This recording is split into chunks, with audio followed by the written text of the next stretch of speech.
পৃথিবীতে যত সকল প্রবাসী আছে যে যে জায়গায় আছে ভালো থাকুক সুস্থ থাকুক এই দোয়াই করি আল্লাহর কাছে প্রত্যেকটা প্রবাসীর জন্য। এই যে দেখতেছেন আজকে দুপুরের বেলা প্রায় 42+ আছে, এভাবে দুপুরে রৌদ্রে কাজ করা হচ্ছে। তো এত পরিশ্রম করার পর আমরা সফল হবো না কেন? এত কষ্ট করার পর আমরা কিসের জন্য সফল হবো না?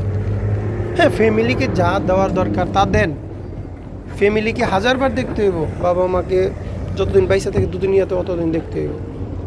এবং কি নিজের স্বপ্নটার জন্য যে প্রবাসীতে আসছি, নিজের স্বপ্নটা আশাটা পূরণ করার জন্য যে প্রবাসীতে আসছি, সেটাও কি মাটি দেবো? সেটাও কি ধ্বংস করে দেবো? এই দিন রাত 24 ঘন্টা কাজকাম করার পরে 20 বছর 25 বছর বিদেশ করার পরে যে নিজের সফলতার গল্পটা যদি বুক উঁচু করে না বলতে পারি, তো এই বিদেশে এই প্রবাসীতে জীবনযাপন করার কী মানেটা আমি আপনাকে বলছি বা আপনি আমাকে বলেন। সফল এবং ব্যর্থ দুইটা জিনিস কিন্তু আমাদের নিজের ভিতরে আছে। সফল হইলেও আমার দোষ, ব্যর্থ হইলেও আমার দোষ, দুটোটা দোষই কিন্তু আমার। ভাই, দুনিয়াটা অনেক বড় কঠিন।